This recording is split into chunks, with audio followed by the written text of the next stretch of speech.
How's it going? This is Black Apino, the Apple guy, and today I'm going to show you how to turn this, which is a solid state hard drive, into this, which is an external hard drive or an empty case for a solid state drive. And first of all, you're probably going to ask, why would you want to do that?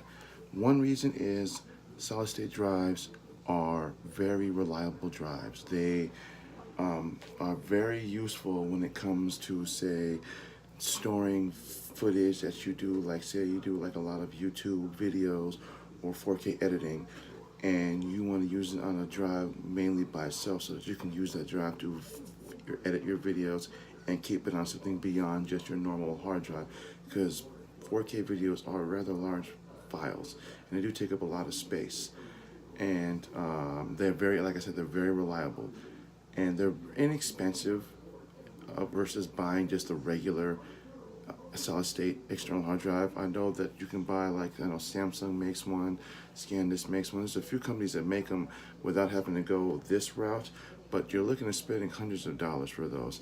This way actually is much cheaper, and it's simpler, and it's much more cost effective for you. And this I bought off at Best Buy. Believe it or not, this is a solid state internal. This is a 240 gig SATA 2 drive, PNY.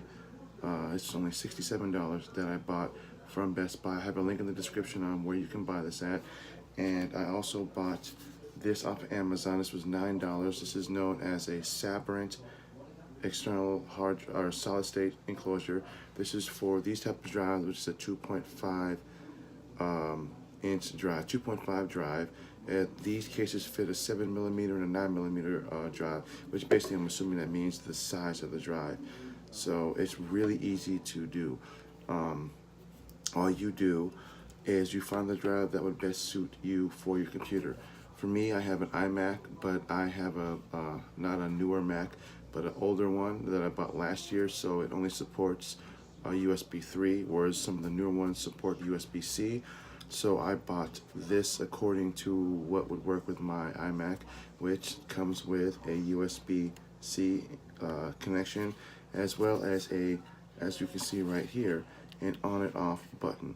Basically that means that I can turn this drive on and off, as opposed to just basically doing it the quick way, which is just ejecting it from the, basically ejecting the drive and then just pulling it, which is kind of a nice feature, but I still do it the other way as well too sometimes, because it's just, you know, second nature. So basically what you're gonna do is you just simply pop that open, push up, lift up, and basically what you're gonna see is you're gonna have this type of a connection inside your enclosure. Same thing that's going to be in the same kind of enclosure on this, as you can see from that. So what you're going to do is you're going to take this with this, and you're going to just gently push it in until it can't go in any further. You don't want to mash it in. That's actually kind of a bad thing. You just want to push it in just a little, give it enough push to where it goes in, and as you can see, it flushes with the drive. And with, at least with this one, as you can see, you get like a little rubber bumper, and that kind of makes sure that it doesn't move around when you set it down on something.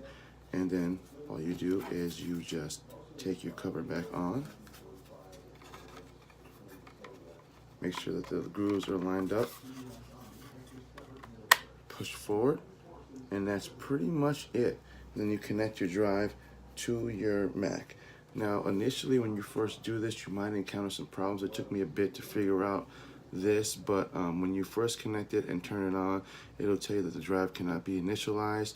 The solution really is simple. You just go into your disk utilities, and then you basically erase the drive. Even though there's nothing on it, you kind of have to format it to a Mac. So you just basically erase the drive, and then once you erase it and it's done erasing and you can rename it, it basically, the Mac will recognize the drive again, and that's pretty much it. And you have yourself a solid state enclosed hard drive that'll cost you significantly less. Again, like I told you, this is a $67 solid state with a $9 enclosure, $10 for less than 80 bucks, you've got yourself a 240 gig solid state external hard drive for half the price of what it would cost to buy a full drive on its own. Granted, it's 240 gigs, and for some that may not be enough, for some that may be enough, but it's, to me, I think it's the most cheapest, least expensive, and most efficient way of getting a hard drive, a solid state, without having to either buy a new computer with one or having to buy the same size external, but paying hundreds of dollars more. That's pretty much it. Again, this is Black Apino, the Apple guy. Like and subscribe to my channel, and I will have a link in my description, or a link to where you can get the Sabrent and the external hard drive solid state. Thanks for watching.